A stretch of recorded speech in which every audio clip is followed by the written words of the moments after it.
है वो तुम कौन हो बे? तुम कोई ईडी हो? वो ईडी अपना काम कर रही है। वोट दे रहे हो आदमी को मारने के लिए, तुमको कहाँ से फंडिंग हो रही है? लंगोटी पहनकर और तिलक लगा के और नंग धड़ंगे घूम रहे हो। तुम पर 10 करोड़ रुपया कहाँ से आया, हमें बताओ।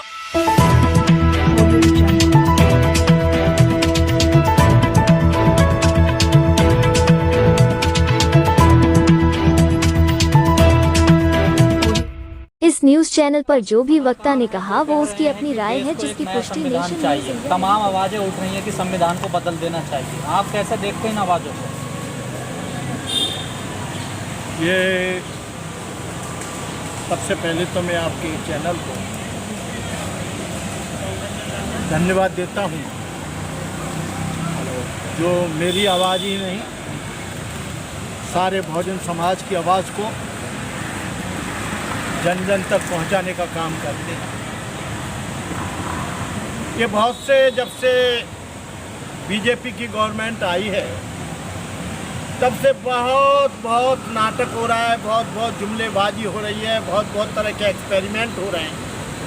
कभी संविधान बदलने का एक्सपेरिमेंट करते हैं, कभी इंडिया को बदलने का एक्सपेरिमेंट करते हैं, लोगों दिखाओ, कभी आरक्षण को ख़त्म करने का एक्सपेरिमेंट करते हैं, कभी एट्रोसिटी एक्ट को बदलने की कोशिश करते हैं।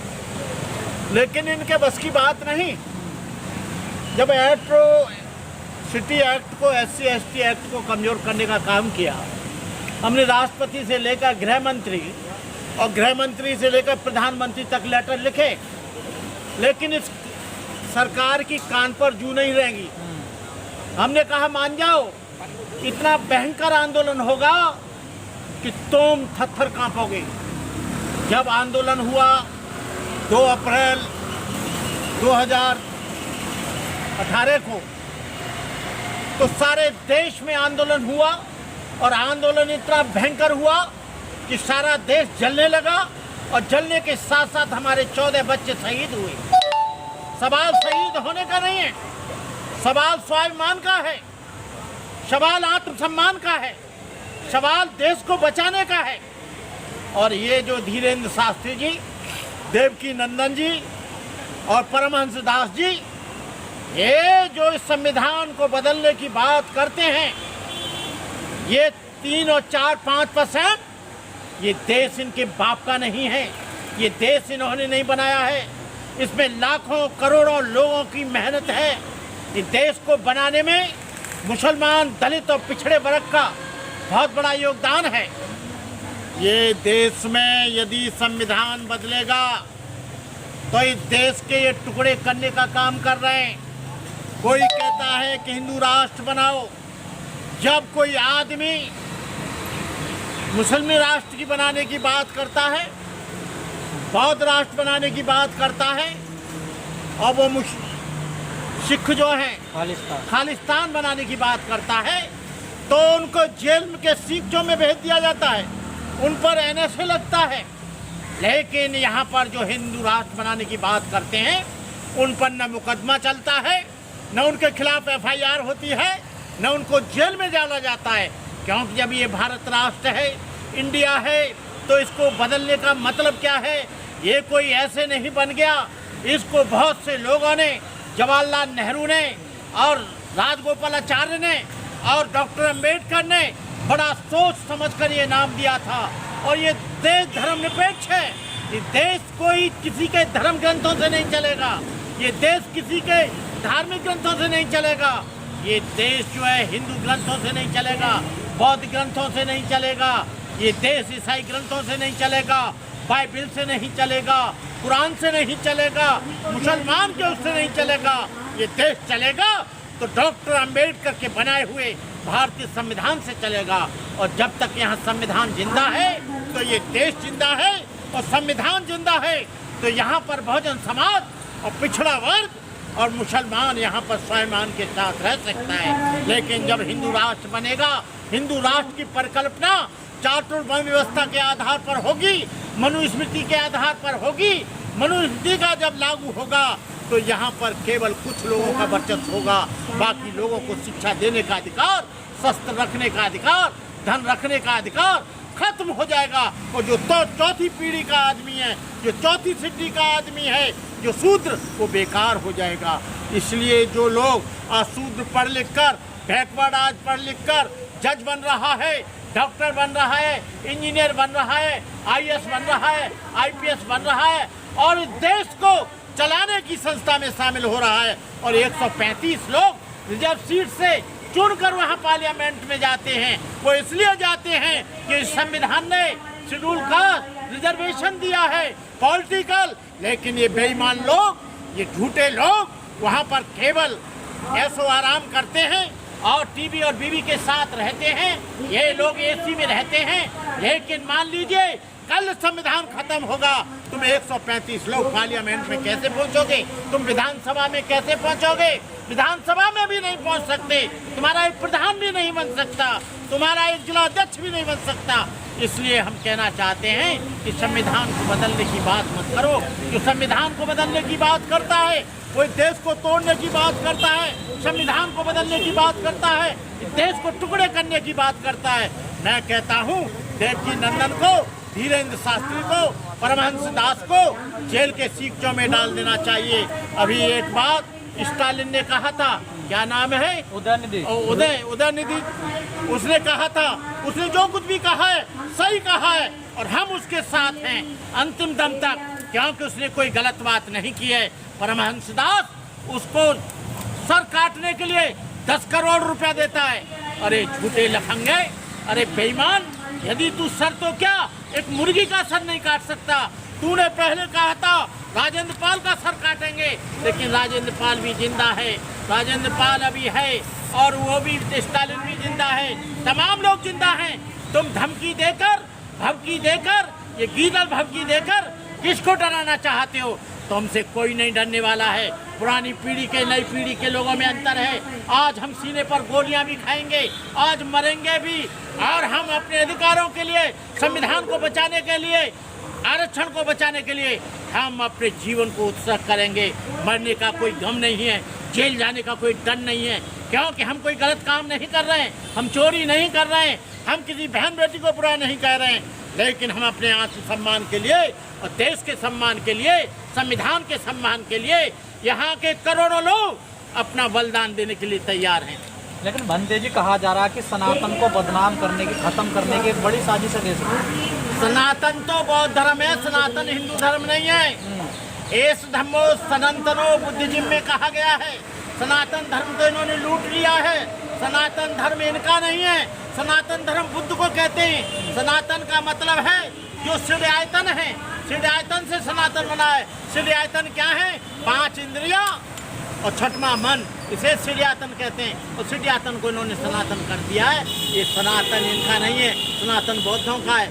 यदि तुम्हारा बदनाम हो रहा है, तुम्हारे भगवान करेंगे तुम्हारी रक्षा, क्यों चिंता करते हो? तुम्हारे पास 33 करोड़ देवता हैं, तुम्हारे पास हनुमान जी हैं, तुम्हारे पास शिव जी हैं, तुम्हारे पास चक्र सुदर्शन है।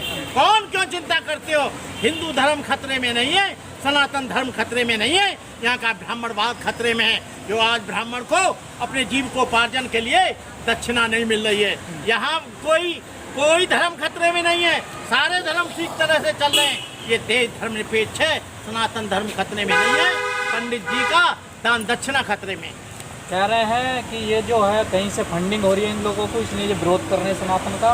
और तमाम जितने भी भगवाधारी हैं, जितने कथावाचक है, वो बौखला गए उनके बयान को लेकर।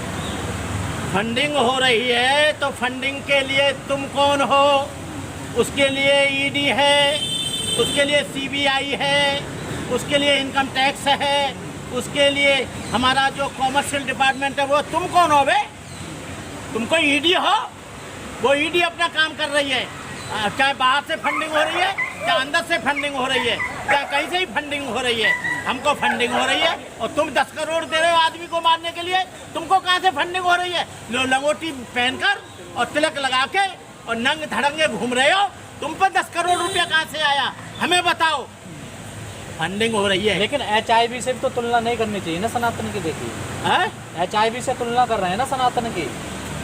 HIV हो, चाहे मलेरिया हो, चाहे वो कोविड हो, जिस धर्म में जातिवाद है, जिस धर्म में छुआछूत है, जिस धर्म में ऊंच नीच है, जिस धर्म में एक ऊंचा और एक नीचा, वो एटम बम से भी ज्यादा खतरनाक है।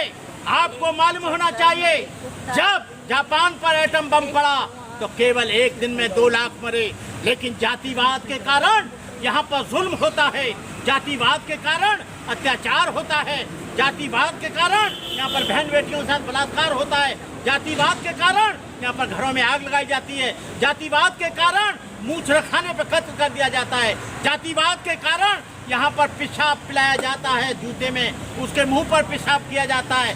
अरे भाई, ये किसके कारण हो रहा है? ये सब वर्ण व्यवस्था के कारण हो रहा है। और वर्ण व्यवस्था किसमें है? किसी भी धर्म में हो। वो एड्स तो क्या, वो तमाम बीमारियों से ज्यादा खतरनाक है। जातिवाद खत्म कर दो, सरनेम लिखना खत्म कर दो, तो हम जानते हैं कि देश में परिवर्तन आएगा। जातिवाद के रहते इस देश में कभी समता की कल्पना मत करना, जातिवाद के रहते हुए यहाँ पर न्याय की कल्पना मत करना, जातिवाद के रहते यहाँ स्वतंत्रता की कल्पना मत करना। यहाँ पर जातिवाद के रहते यहाँ पर एक आदमी ऊंचा, एक आदमी नीचा। यादव एक प्रोफेसर को बिहार में कुर्सी पर नहीं बैठने दिया गया। आपको मालूम होना चाहिए, यहाँ पर मेघवाल को मारा गया, यहाँ पर मनीषा वाल्मीकि के साथ बलात्कार हुआ, 4 लोगों ने गैंगरेप किया, तब वो उसका कुछ नहीं हुआ। एक यदि इनके समाज की कोई हो जाए तो उसे हाईलाइट कर देते हैं, मोमबत्ती घूम कर दिखाते हैं, इंडिया गेट पे वो दिखाते हैं, लेकिन वो बेटी भारत की नहीं है, वो बेटी भारत की है। कहने का मतलब है, ये कुछ दिन इंतजार और कर लें, हम तैयारी कर रहे हैं, हम इनसे इस व्यवस्था को खत्म करने के लिए सब कुछ करेंगे। हम पुराने बौद्ध भिक्षु नहीं हैं जिनको पहले पुष्यमित्र सुंग ने गला काट कर मार डाला था। आज बौद्ध भिक्षु भी जाग गया है, बैकवर्ड भी जाग गया है, मुसलमान भी जाग गया है, ईसाई भी जाग गया है। इस देश को किसी भी हालत में न हिंदू राष्ट्र बनने देंगे। हम किसी धर्म का विरोध नहीं करते हैं, लेकिन हम व्यवस्था का जरूर विरोध करते हैं। हम व्यवस्था के लिए बनाए रखने के लिए, जिस व्यवस्था में हिंदू मुस्लिम सिख ईसाई सारे लोग खुश रह सके, हम ऐसा करना चाहते हैं। अरे जब तुम चिल्लाते हो कि मुर्मू दलित महिला को हमने राष्ट्रपति बना दिया, रामनाथ कोविंद को बना दिया, लेकिन वहां पर रामनाथ कोविंद को जगन्नाथपुरी के मंदिर में घुसने नहीं दिया, जबकि वो प्रथम नागरिक होता है। अरे वो भी तो हिंदू है। इधर बताते हो कि राष्ट्रपति बना दिया दलित को, लेकिन दलित को मंदिर में जाने की इजाजत नहीं। मुर्मू को भी बना दिया, लेकिन मुर्मू को अभी यहाँ पर एक कार्यक्रम हुआ था, अभी इसका पार्लियामेंट का उद्घाटन, उसमें भी नहीं बुलाया गया, नहीं पालिया। एक मंदिर में गई थी, वहाँ पर भी नहीं जाने दिया। अच्छा, हम हिंदू इसलिए हैं कि हमसे तुम काम निकालो, लेकिन जब हमारे सम्मान की बात आए, जब हमको बराबर अधिकार की बात आए, तब हम हिंदू नहीं रहते, तब हम बैकवर्ड हो जाते, शेड्यूल कास्ट हो जाते, नाई हो जाते, धानुक हो जाते, कहार हो जाते, लोहार हो जाते, चमार हो जाते, यादव हो जाते, कुर्मी हो जाते, संखवार हो जाते, अहरवार हो जाते, तब हम लोग। तो बनते जी, ये कौन सी बात है कि चाहे तो स्टालिन हो और चाहे क्या नाम है ए राजा हो, आप कहते हो हम सब धर्म का सम्मान करते हैं, लेकिन फिर हिंदू धर्म को ख़त्म करने की और उसकी तुलना कोरोना वायरस से करने की क्या जरूरत पड़ गई है? फिर नहीं, उसको ख़त्म करना पड़ेगा। जातिवाद खत्म हो जाएगा, उसी दिन हिंदू धर्म खत्म हो जाएगा। जातिवाद और वर्ण व्यवस्था की रीढ़ पर डॉक्टर अम्बेडकर ने कहा था ये हिंदू धर्म खड़ा है। जिस दिन वर्ण व्यवस्था खत्म होगी उस दिन हिंदू धर्म खत्म हो जाएगा। तो आप चाहते हो हिंदू धर्म खत्म होना चाहिए? हम नहीं चाहते, लेकिन वर्ण व्यवस्था को खत्म करना चाहते। वो अच्छा होगा तो रहेगा, खराब होगा तो मिटेगा। आज भी आपको बताएं, यहाँ पर जो है मुसलमान बहुत कम, 700 मुसलमान आए थे मोहम्मद बिन कासिम के समय में। आज इसी देश में 25-30 करोड़ कैसे हो गए? एक पाकिस्तान कैसे बन गया? बांग्लादेश कहाँ से बन गया? हमें बताएं आप। वो सब वो रहे हैं जो हिंदू धर्म को छोड़कर आज ईसाई हो रहे हैं, मुसलमान हो रहे हैं, सिख हो रहे हैं, क्योंकि उनको वहाँ समता नहीं मिलती, उनको वहाँ भाईचारा नहीं मिलता। आप उदयनिधि स्टालिन और ए राजा की बात का समर्थन करते हो? हम पूरा समर्थन करते हैं, तन मन धन से समर्थन करते हैं। आपकी गर्दन की भी बोली लग जाएगी 2-4 करोड़ रुपए में? हमारी गर्दन की 2-4 करोड़ में लग जाए, 100 करोड़ में लग जाए, हम जीते जी हमें कोई नहीं मारेगा, उससे पहले हम मार देंगे। हम मावजल लटका के घूमते हैं। आप बौद्ध भिक्षु है, आतंकवादी मावजत लटका कर हाँ, घूमते हो? बौद्ध भिक्षु हैं, लेकिन बौद्ध धर्म किसी की हत्या की इजाजत नहीं देता। लेकिन हत्या करने वाले को जिंदा जाने की इजाजत क्यों दी जाए? फिर उनमें और आप में क्या फर्क रह गया? हमें उनमें ये अंतर है, हम आत्मसम्मान के लिए कर रहे हैं, वो उस व्यवस्था को ऊंच नीच को कायम रखने के लिए कर रहे हैं। हम लोगों को मनुष्य बनाने के लिए लड़ रहे हैं। हम समता, स्वतंत्रता, भाईचारा, भ्रातृभाव के लिए लड़ रहे हैं। हम कोई अपने स्वार्थ के लिए नहीं लड़ रहे हैं। हमारा कोई स्वार्थ नहीं है। Press the bell icon on the YouTube app and never miss another update.